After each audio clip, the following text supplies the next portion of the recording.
એક ભાઈ મને કીધું મને કે કુબા આ ફોર્ચ્યુનર ગાડી ને આટલી બધી વીટીયું નવા સીન નાખવાનું કારણ શું?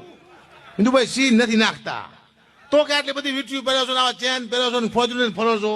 મેં કીધું એવું નથી કે તો મેં તું મહાભારતના યુદ્ધને એક વખત 5 દિવસની વાર હતી અને કૃષ્ણ ભગવાને કીધું એના મિત્રને કે આપણે એક ટ્રાય કરી બધાને મનાવવાની કોશિશ કરી, જો માની જાય તો મહાભારતનું યુદ્ધ બંધ થઈ જાય અને માણસો બચી જાય. રોજ કૃષ્ણ ભગવાન મનાવવા જાય, મિત્ર સાથે આવે જાય. એમાં એકવાર કૃષ્ણ ભગવાન મોડા પડ્યા, મિત્ર ઘરે ગયા.